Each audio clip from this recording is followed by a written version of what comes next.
Your daily dose of sports talk is here. Highlights, interviews, and analysis. From the entertainment capital of the world, SportsWrap with Jason Page starts now. Welcome to it, this Memorial Day edition of the show with a lot to do over the next 60 minutes. Yeah, we're on Memorial Day. We didn't take the day off. Glad to be here with you. Sam Yarnell will be by to hang out with us, talk about the NBA playoffs, which we'll get to here in just a few minutes in the big story. Also, get into it on the NHL Stanley Cup Playoffs, Eastern and Western Conference Finals. The Golden Knights are one win away from another trip to a Stanley Cup Final against an Avalanche team that was pretty heavily favored in that series. Pretty remarkable what has transpired there. And another incredible comeback from the Golden Knights taking place on Sunday afternoon, as it would be here in Las Vegas. So we'll get to that coming up a little later on as well. Some football and odds and ends, some NASCAR to talk about as well. Our friend Dr. Ben Wedrow, former recently retired ER physician, will join us to talk about Kyle Busch's passing, sepsis, pneumonia, what people need to know and understand about what happened to Kyle Busch, and is it something that, you know, the everyday person is sort of susceptible to?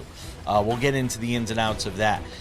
Tragic story out of the world of NASCAR, as well as a winner at the Coca-Cola 600, a very unlikely winner at the Coca-Cola 600. We'll get to that too. But we start things out, as we always do, on this Monday edition of the show, this Memorial Day edition of the show, honoring all of those that have given the ultimate sacrifice to our country. It is time for the big story. And the big story today is the NBA playoffs, which continue to play themselves out. And look, I put this up in a post yesterday, and I'll say it again. You're watching the best player in the world right now, and it's not Shai Gilgeous-Alexander. Shai Gilgeous-Alexander is a great player. He's an MVP twice in a row. But the best player in the world right now is that guy, Victor Wembanyama.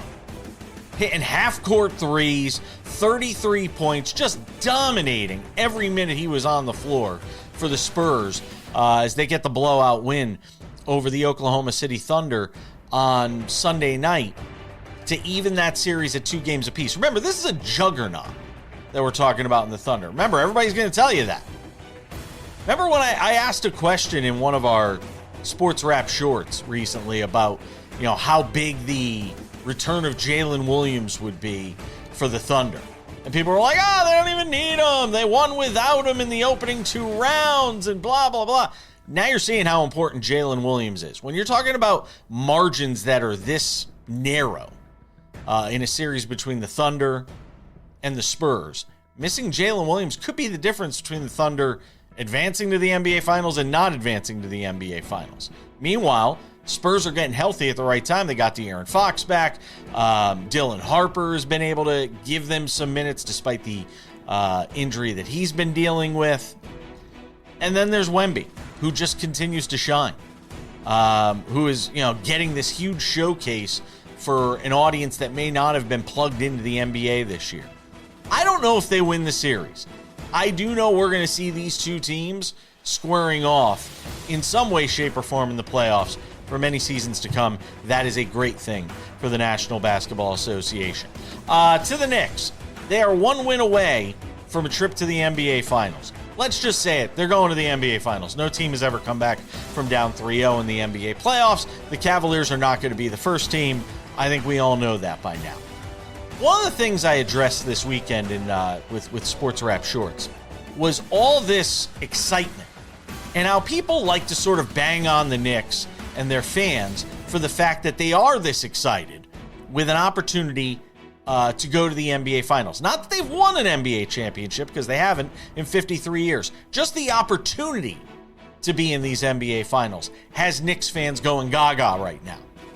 And you have to be a Knicks fan to understand why that is. There's a Patrick Ewing basketball above my head every day that's here on the show. A lot of people say sometimes it looks like the basketball is growing out of my head. I assure you it is not. Patrick Ewing was my favorite player growing up. I got to watch him try to lead the Knicks to an NBA championship in 1994. He got hurt in 1999 when the Knicks lost to the Spurs, when the Spurs, interestingly enough, won their first NBA championship. And it was devastating for me that I didn't get to see the Knicks win that title in 94 when John Starks absolutely fell apart in Game 7. We love John Starks, but that was not his greatest moment as an NBA player. And then in 99 when Ewing gets hurt and the Spurs wind up beating the Knicks 4-1 in that NBA final. But you have to be a Knicks fan to understand, it's been 2 generations that have not seen the Knicks win an NBA championship. There is such a hunger, a starvation, if you will, amongst that Knicks fan base, this Knicks fan base, to see this team win a championship. And there were some down years, here over the last decade or so. A lot of people questioned whether James Dolan was the right person to even own this franchise anymore. A lot of people were wishing he'd sell the franchise. Then he kind of took a step back, and then he, has Tom Thibodeau, fires Tom Thibodeau, brings in Mike Brown. Nobody's sure if Mike Brown's the right guy to sort of lead this franchise. Now the Knicks have won 10 games in a row. They haven't lost in a month.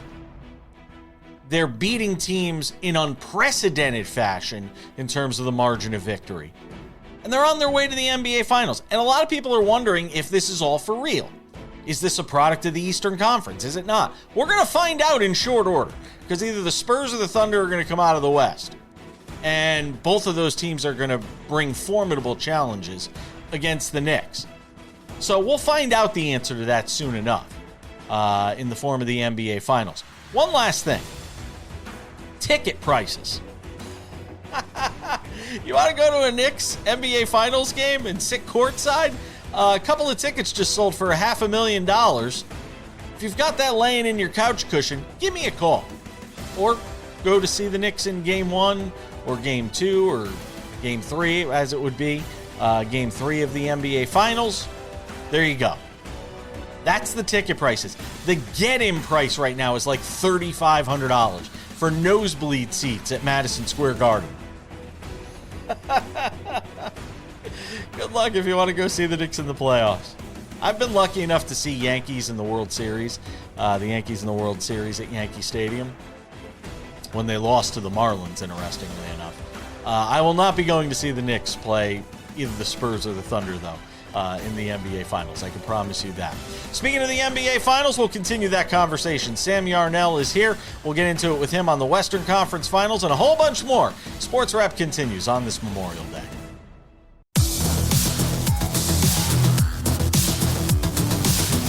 Welcome back to the show. I've had my say in the big story. On this Memorial Day, let's say hello to Sam Yarnell. Talk some hoops with him. We'll get to the hockey in 10 minutes. Wow.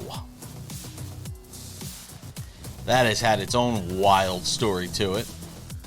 And I don't mean the Minnesota Wild. All right, Sam. Wemby goes for 33. Spurs take care of business in Game 4 after dropping Game 3. Last couple of games have been a little less competitive in terms of the final score. But, I mean, watching these two teams go toe-to-toe, first of all, if you're a Knicks fan, you love it because they're going to go 6 or 7 now. And you're going to be fully rested sitting there waiting for one of these teams to come through this 15-round heavyweight fight. They still do 15 rounds anymore? I don't think so. Wemby was just fantastic again last night. And I tweeted this out after he hit his 3 to end the first half. He's the best player in the world. I mean, and he hasn't even recognized his full potential yet. This is the best player in the world. When you watch him do all the things he can do and the way he impacts a game, once he figures it out, and this is crazy to say that this is still a guy that's figuring it out, he's going to be the best player in the world. I don't know how long he'll be the best player in the world because injuries are going to play a factor, availability and being able to stay on the court, how long he decides he wants to play the game before he decides to go become, a monk somewhere. This guy is just amazing to watch. They can't put him on TV enough for me. I agree with you. In there's terms a of but them coming. not being able to put him on TV enough for me. Yeah. My reaction, Jason, to you saying he's the best player in the world right now is quite simple, honestly. Man, LeBron James been out of the playoffs too long if people are starting to say this. LeBron James been out of the playoffs too long if people are starting to say that someone else is the greatest player in basketball right now. No, but watching Victor Wembanyama in this series, I am 100% with you. Like, he is on his way. Everything you said is true, right? Everything works out in his favor. Yep. This guy is well on his way to being the best player in basketball, and I don't even think it's particularly close. He's going to wash out Nikola Jokic, and that's a hard thing to do because Nikola Jokic, like we've been saying all season, even especially this year, maybe the most underrated player in basketball, which is so crazy to think about. It's also nuts, by the way. I'm just watching the highlights. Stephon Castle, there was talk when they got De'Aaron Fox that they were going to trade away Stephon Castle. Thank God nobody listens to the fans or the media in that idea, because these two side by side for the next decade are going to be wonderful to watch. Sorry, go ahead. Yeah, it will be. It will be very fun to watch in San Antonio. I do think that, especially in Game 4, that was a game the Spurs were supposed to win, needed to win, and did win. Right? They were the healthier team. They've been the healthier team this entire series. And when you are the healthier team, and you also are the team with Victor Wembanyama, you don't really have an excuse to lose. I don't care who it is, but when you have had the injury luck in the series and you have Victor Wembanyama, right? If you didn't have the injury luck and had with Victor Wembanyama, there's an excuse that could be made because, we know Wemby's history with injury. We know the other members of that team's history with injury. The San Antonio Spurs, and I think barring some very unforeseen circumstance, the San Antonio Spurs are going to be the healthier team throughout the duration of this series. Oh, I see. Okay. And when you have Victor Wembanyama, it's hard to look at that team right now in what has turned into a 3-game series with the health advantage that they have and say, they should probably win this series at this point. Yeah, Jalen Williams being hurt has certainly been a factor here. Killing him. Can I also say this, though? Can I also say this? Chet Holmgren gets a pass way too easily. Chet Holmgren, if you watch Chet Holmgren's a really talented player. He's not Wemby good, but Chet Holmgren's a really talented big with special skills at that position. And I feel like he gets way too much of a pass for, a guy, they always love talking to him when he has a nice game in the post game and he'll give a good quote and all that stuff. Chet Holmgren's got to be better.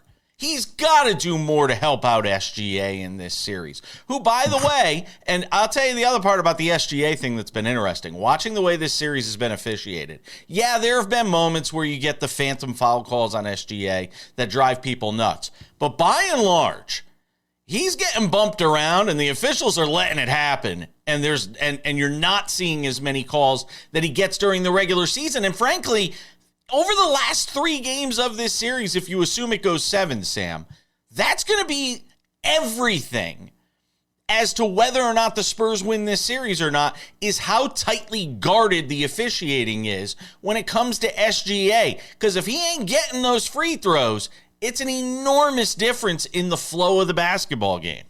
Yeah, so the NBA is going to have to do something about Shai Gilgeous-Alexander, and I get it. He's fun to watch sometimes, and he's won a championship at this point. Your point about Chet is not forgotten, by the way. You are exactly right. My assumption at this point is when push comes to shove, as it will here in the very near future for Oklahoma City, whether it be this summer or next summer, feels like Chet is going to be the odd man out, especially with his performances this playoffs, especially with Victor Wembanyama in the same conference. We got to give the shout. Tom Haberstroh over the weekend, one of the most important basketball articles, I think a lot of people would argue, over the last 10 years with Yahoo. If you missed it, he went into the analytics. He went back and watched basically this entire season, but especially this entire playoffs worth of the flopping from SGA, and it's abhorrent. It's unacceptable. It's going to turn people away from the National Basketball Association. I'll be honest, Jason, I mean, this is a bit, to a point that I do it as a bit on the show, but it actually happened last night. I had the split screen up for both the hockey and the basketball. It was like the second quarter for the basketball. Shai Gilgeous-Alexander went up for an 18-foot jumper. Devin Vassell missed contacting him all together. Shai Gilgeous-Alexander fell as he shot the jumper. Like, it's so bad for basketball. Someone has to do something about it. It's just a bad watch. I turned the game off because of Shai Gilgeous-Alexander last night. I turned the game off because I was watching the NBA MVP last night, Jason. It's that bad in basketball right now. I get it. And again, the Knicks will be awaiting whoever comes out of this series. They're on their way to a sweep of the Cavaliers. Hey, but don't tell that to Kenny Atkinson, Sam Yarnell, because he'll tell you the analytics say the Cavaliers have won 2 of the first 3 games of this series. Take that and put it to bed with you tonight. It's going to make you feel a lot better if you're a Cavaliers fan after you're going home in a sweep in the conference finals, Sam. It's like the Josh Hart quote from a couple of nights ago. I think analytics has just kind of taken over sports a little bit. At some point, just shut up and watch the game. And someone needs to share that with Kenny Atkinson. Yeah, it's not been his finest moment as an NBA head coach. We got the hockey to get to. You heard Sam mention it. Let's talk about the Golden Knights and the Avalanche. We'll do that next.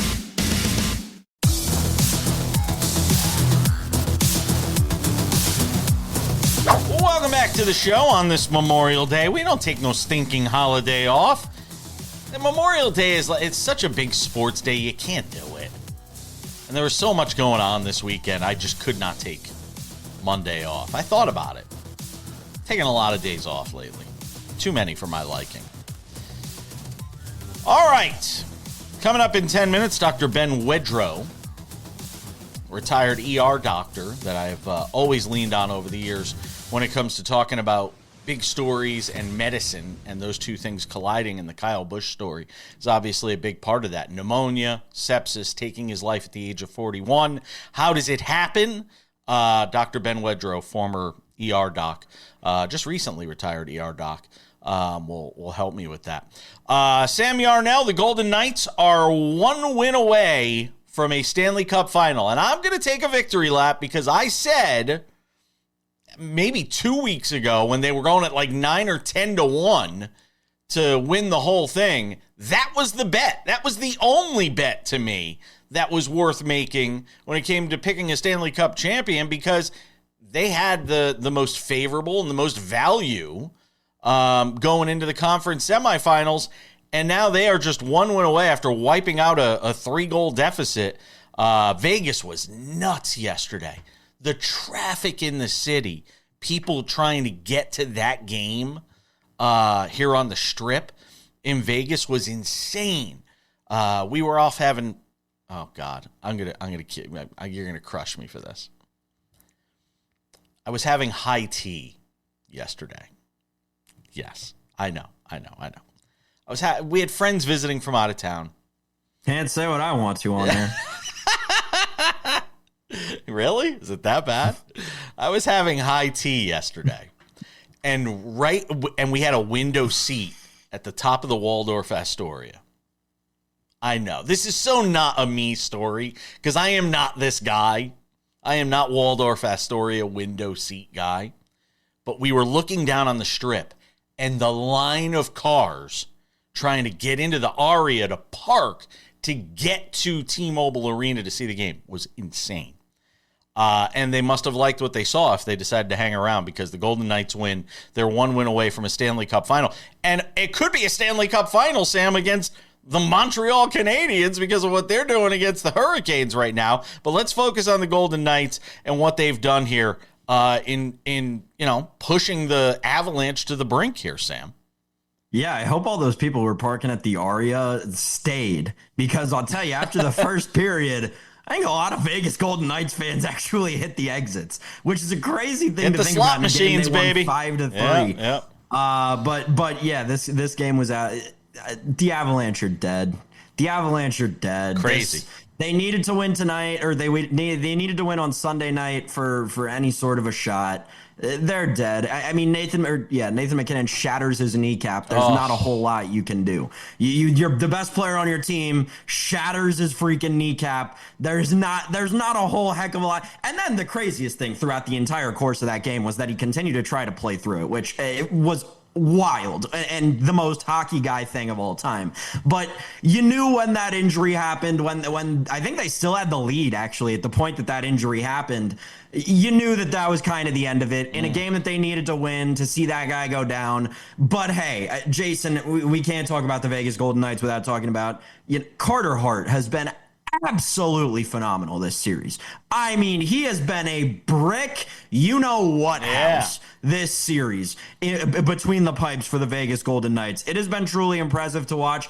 I mean, hey, they've got it all, right? And I know they've got it all in terms of players, right? They may not have it all in terms of coaching, but they definitely have it all in terms of players. And it seems like they're all starting to rally around each other. And a lot of guys with a lot of postseason experience, and a couple of guys still trying to get over that hump for the first time, right? You got Jack Eichel, who's been an incredible leader for this team. And then you got Mitch Marner, right? Itchy for Mitchie. And I think that he's playing with that extra little edge, right? He's playing with that, I played in Toronto. I went through, postseason hell. Let's just call it what it is, playing for the Toronto Maple Leafs. He's here to make a difference and get his name on the cup. And I'll tell you, the way that these Golden Knights are playing right now, it's like their skates are on fire. And look, we can laugh about Torts, but the reality is he is at the, he's on the verge of playing for a second Stanley Cup. And when you talk about a guy that's been at this since, 99 now, John Tortorella at the age of 67 coming in to save the Vegas Golden Knights. I know. Coming in at the age of 67 to sort of save the Golden Knights season from a coaching standpoint, Sam. I mean, if they win this Stanley Cup with him behind the bench, he's got 2 Stanley Cups. Are we talking about a Hall of Fame head coach? In John Tortorella, if he wins a second cup and he does it with this, with this group that was basically left for dead at the end of the season. I mean, it'll be an interesting discussion. It's one I'd like to have with Dennis Bernstein the next time we have him on the show, because I think it's a conversation worth having. Yeah, I can offer no insight. I don't know what the floor or the ceiling is like in terms of getting into the Hockey Hall of Fame, right? Yeah. Is it the Basketball Hall of Fame or is it the Football Hall of Fame? I don't know. Those are kind of the two, or I guess the Baseball Hall of Fame is the really hard one to get into. But those are like the kind of goalposts for me. I wonder where hockey fits in between all that. Yeah, I'm not sure, but looks like they'll be, they could very well be taking on the Canadiens. Who have done a great job in that series against the Carolina Hurricanes. Here we thought we'd have Carolina and Colorado a fait accompli, and now you look and there's a possibility we've got Montreal and Las Vegas in the Stanley Cup Final, Sam. I would still be shocked if Montreal got out of this round. You watch the first 2 games of that series, and through game 1 and about a half, I might have been with you. I might have said, there's a chance that this Canadiens team could have caught lightning in a bottle, 2 7-game series and then into this. But they kind of needed, especially like I just said, coming off of 14 games played already in the playoffs. Going into this series, you kind of need to win the first 2 to give yourself that comfortable cushion to where you can just kind of rest on your laurels and play through the rest of the series. They didn't do that. That overtime goal in game 2, I think, was the nail in the coffin. As silly as it sounds for the Montreal Canadiens, it's so hard to come back from that when you've played as much hockey as this team already has. Game 3 of that series on Monday night in Montreal. That place will be up for grabs. With that series headed back to the other side of the border, the north side of the border. All right, we've got some conversation coming up, a little heavy on the Kyle Busch passing. We'll get to that coming up in a couple of minutes. Odds and ends a little later on in the show, and a whole bunch more. Don't go anywhere.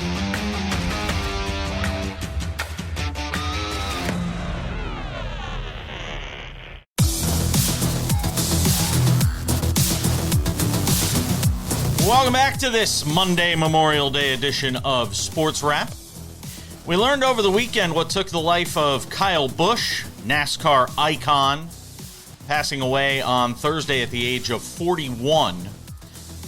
His family putting out a statement saying it was pneumonia, which brought on sepsis. This all happened really rapidly, and I am fortunate enough to have somebody I could turn to in moments like this to lend some insights how something like this happens. Dr. Ben Wedro does a great job. Retired ER physician. Now he is writing about and teaching about medicine as well. Kind enough to give us some time on the show. And you're the first person I thought of when I saw this news come out over the weekend about how he had passed. And I actually had somebody reach out to me. Sam Yarnell, who sidekicks with me on the show, said his girlfriend, who just got through with some sort of medical school training, either physician's assistant or nurse, the first thing she thought of when she started to hear some of the details of this was sepsis. And it turns out that's what it was. So I turn to you in a moment like this and I say, how does a seemingly healthy 41-year-old go from winning a race, a week and a half ago to dead, a week or so later from something like this? How does this happen so rapidly? Don't we wish we knew why stuff happened in medicine? It's like, why do people get sick and other people don't? So that's an existential question. We have no idea why he became ill in the first place. People get infections all the time. You go to the doctor, you go to the urgent care, the emergency department, you get antibiotics, you go home, life is good. But in a small percentage of people, and this is not to scare people, in a very tiny percentage of people, the body gets their immune system wrong, and it spirals downhill out of control. So the first question is, why did Kyle Busch get pneumonia? And the answer is, I don't know. Why do people get sick? And the second question is, does it matter how sick he got with pneumonia, or did something else kick in to cause him to be septic? So what sepsis means in my brain is there are two things. One is you get an infection somewhere in your body, whether it's on your skin, which is a cellulitis, an inflammation of the skin, or pneumonia, which is really pneumonitis, which is an inflammation of your lung. You can get infections of all sorts of things. And the body sort of walls it off, maybe needs some help with antibiotics, and then you get better. Sometimes, though, that infection can spread into the bloodstream, and that's called bacteremia. Bacteria plus emia is blood. And that's not a good thing, but, not the end of the world. But when you get septic, what has happened is your body has looked at that infection and said, oh, that's bad. We got to really, ramp up the immune system and get all those antibodies and stuff going. But it overreacts. And all of a sudden, not only does it start attacking the bacteria, it starts attacking all the other organs in the body. Ugh. And that's when you become septic, which is a bad thing. Could pneumonia not present? Because the obvious question a lot of people are asking is, how did he not wind up at a doctor sooner? How did he not, how is this not at least starting to be treated before it got to this severe point where he's in a hospital and, within 24 hours he passes away? Could pneumonia be so subtle as to somebody just think they have a cold or a cough or something like that? Or did somebody miss something here and he should have been in a hospital sooner? So, good question. When should you go see the doctor is what you're asking. And you should see the doctor when you're worried that something bad's happening. But you don't know if something's bad happening all the time. So the classic symptoms of pneumonia are cough, fever, shortness of breath. For an infection that's caused by a bacteria, you should probably cough up some sputum, and it should be colored sputum, sometimes rusty, classically, for a type of pneumonia called pneumococcal pneumonia. But pneumonia can be caused by a virus. And you just feel a little short of breath and cough, and you say, I'll be better in the morning. And some people aren't. People who are unhealthy, who are elderly, people who have immune system problems, people who have diabetes, some people who have kidney disease, whose bodies are not solid in the first place, are more at risk for getting sick quicker. Young, healthy people tend to fight pneumonia pretty well, and they show up at the doctor because they get a fever and they cough and they're feeling crappy. And so they go to be seen. And the most common thing that happens is the doctor takes a history, says, oh yeah. They listen to you. Sometimes you can hear the pneumonia with your stethoscope. You can hear sort of a rattly sound when you listen to the lungs. So instead of nice air flowing in and out, it doesn't sound right. You get a chest x-ray, you say, oh, there's some pneumonia. You make sure everything else is okay, that their vital signs, their pulse rate, and their blood pressure and their respiratory rate's normal. You usually don't need blood tests. put them on some antibiotics, they go home, life is good. Almost all pneumonias in the United States are treated as outpatients. Now, there's a caveat for that. People who have COVID pneumonia all get admitted. But the good news is that the mortality rate for COVID is reaching the same as the mortality rate for bacterial infection. Wow. Yeah. So we've learned a lot since the first days of COVID. So let me ask you this. As a recently retired ER physician such as yourself, by the time somebody's coming into the ER at the point he's at, what's the mortality rate? Like, how difficult is it to save somebody once they're at that point where they're coughing up blood, and that sort of thing? Okay, two separate questions. Sure. Let's do the last one first. Coughing up blood does not mean you have pneumonia necessarily. Okay. Coughing up blood can be a whole bunch of things, and it's not normal. But it could be something as simple as you've got bronchitis and you've coughed hard and you've broken a blood vessel that's leaked into the lung and you cough up some blood. It can happen as well because of inflammation of the blood vessels because of pneumonia. But other things that can cause it, which are not more worrying, but different worrisome, are things like tuberculosis can cause you to cough up blood. Cancer can cause you to cough up blood. So blood where it doesn't belong is not normal and should always be seen. More with Dr. Wedro and a wild day in racing. That's next.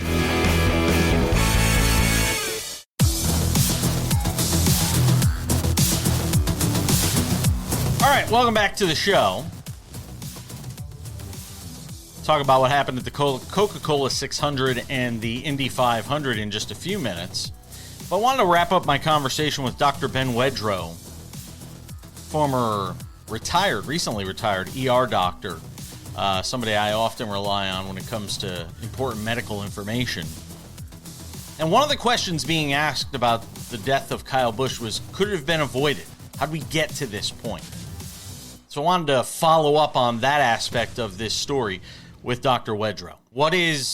And in that moment, what can you do in an emergency situation? Because that's clearly what this was. What is the course of treatment to try and save that person? Well, the first thing is to support the heart and lungs and blood pressure. So you need intravenous fluids. Step back. You need to make the diagnosis. Because if you don't make the diagnosis, then that's bad, because then you're starting way behind. So if you walk in the room to see the patient, you say, "Oh, this is bad," then you attack the patient with nurses and doctors and respiratory therapists. You start intravenous fluids, and most importantly, you start antibiotics immediately. You may not know exactly where the infection is. You may not know exactly what type of infection. So use very broad spectrum antibiotics, things that kill everything. And then as you whittle down to where the infection is, and if you can get cultures of the blood to see what might be growing, then you can tailor the antibiotic specifically to that bug. You might need, if you can't get the blood pressure up with fluids, then you might need to use medications called pressors. And they cause the heart to beat more aggressively, causes blood vessels to narrow, so you can support the blood pressure and get blood flowing to the organs that are in need to try to recoup their function. But the big thing is, the three big things are: one, make the diagnosis or have high suspicion of it; two, start fluids; and three, start antibiotics. Ben, last question: what is the greatest? In all of these things, they call it the practice of medicine, they always say, because they're still practicing. That was the joke I heard once when I was in the hospital for a month. What is the greatest teachable moment to come out of this, if there is one? Because we always like to try and learn something off of something tragic like this. What is the greatest lesson to be learned from this? Kyle Busch was surrounded by family. And I do not know the circumstances of how long he'd been sick but be an advocate for your family member. If you think they're sick and they're saying, and they go, "Oh, I'm fine," and you say, "No, I really think you're sick," convince them to seek care. And I know it's difficult, especially in the U.S. where it's expensive to go to the doctor. Healthcare is difficult. You're making a financial decision as well as a healthcare decision. If you're worried about your family member, don't say, "Well, he said he's going to be fine tomorrow," or "We'll wait and see another day." Don't. If you're worried about your family member, stand up, be their advocate, have them be seen.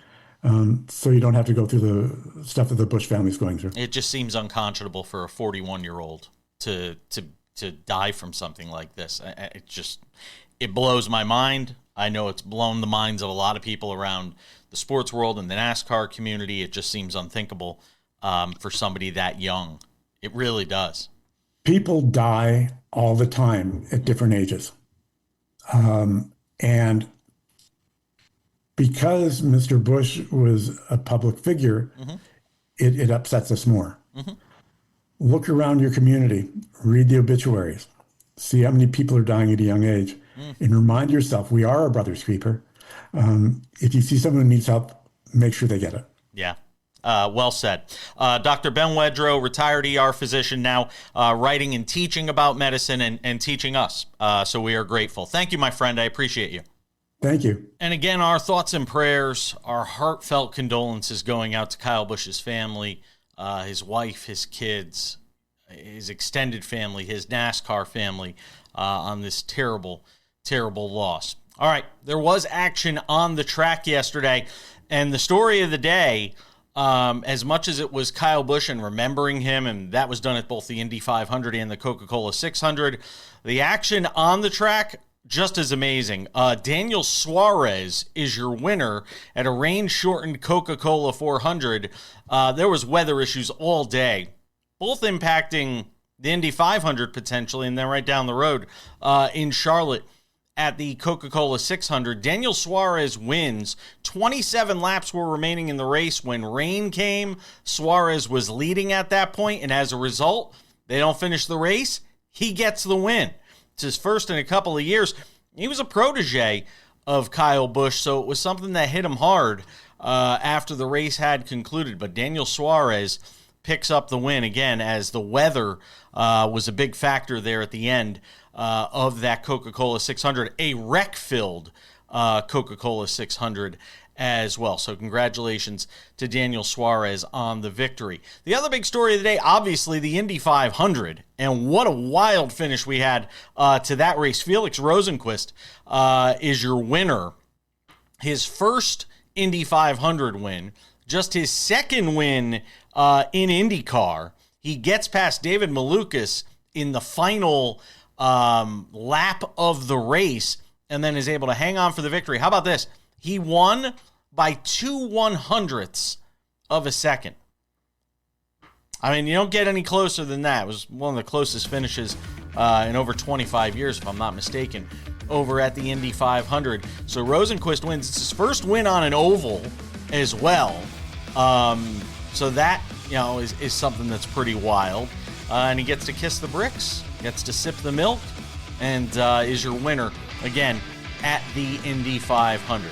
All right, we're coming back. We got more to do on this Monday edition of the show. Odds and ends right around the corner. Sam will be back for that. Don't go anywhere.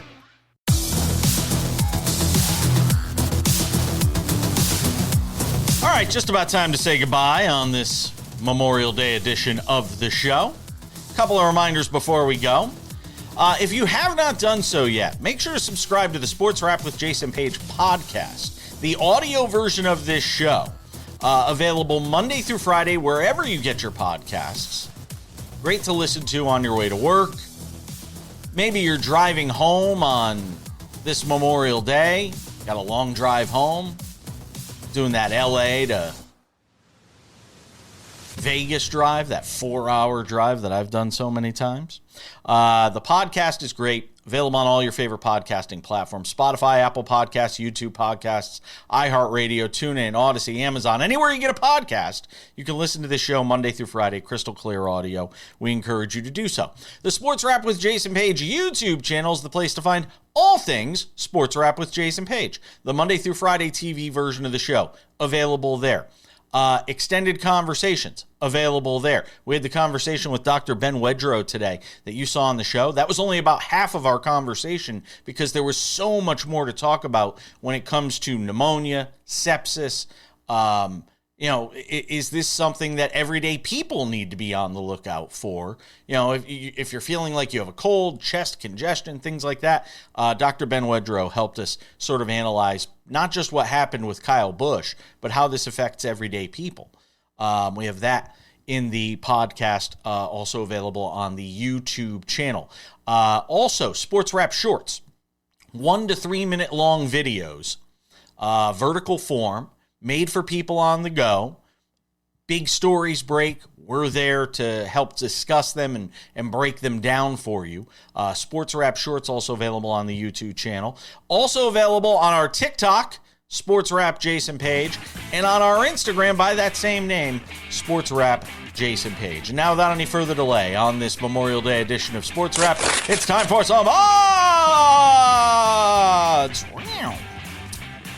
and ends. Odds and ends, Sam Yarnell. Let's get to it. Jackson Dart introducing Donald Trump at a rally in New York late last week. Abdul Carter taking umbrage with said introduction of Donald Trump from Jackson Dart, posting this on the X, basically questioning what the heck Jackson Dart was doing introducing Donald Trump. Now, he says things have been smoothed over and they've talked things over. There's been a lot of reaction on social media about this, Sam Yarnell, and it's this ever-continuing evolution or devolving of our discourse, but also of politics and sports sort of bleeding together, Sam. All right, I'll make the joke. Yeah, he's the first, the president. First guy ever to miss a family member's wedding to watch Jackson Dart.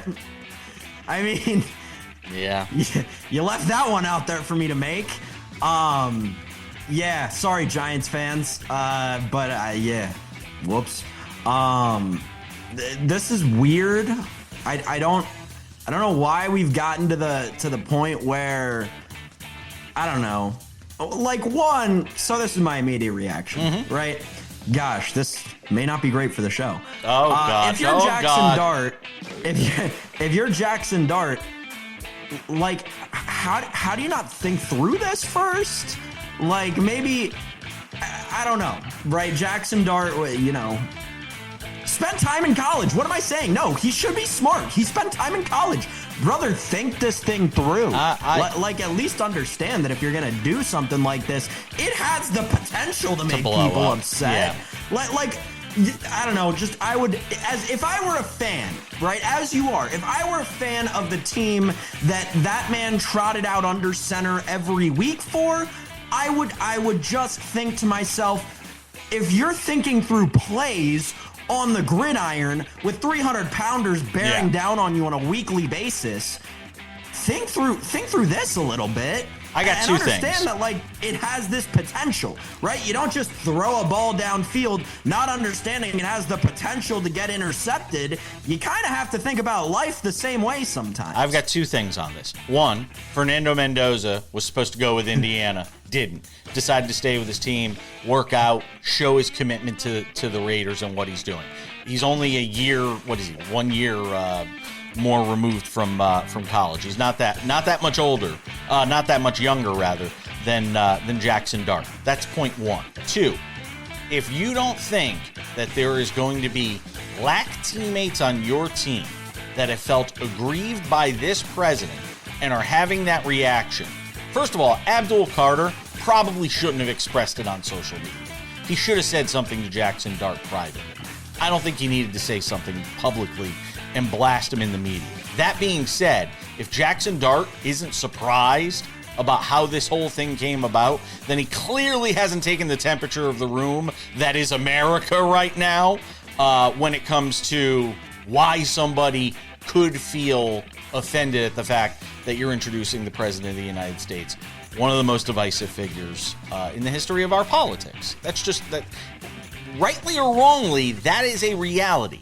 He is the most divisive figure that we have had in the history of our politics. No matter what side of this you're on, that will be where I have to leave it. And we're out of time. that's it for this Monday edition, this Memorial Day edition of Sports Wrap. Sam will be back tomorrow, as will I. Yes, you had one more thing you wanted to throw in? Well, in case you all missed it out there, because I know Jason's itching to talk about it, Aaron Judge was 3 for 27 coming into Sunday, and then the Yankees were tied late in the game, and he walked him off. It was like 0-0, and he had a walk-off home run. So good for Aaron Judge. Thank you. The Yankees still aren't in first place, though. No, they're a long way out of it right now because the Rays are playing great baseball. Thank you to Dr. Ben Wedrow and Jerry Bonkowski. We'll see you tomorrow.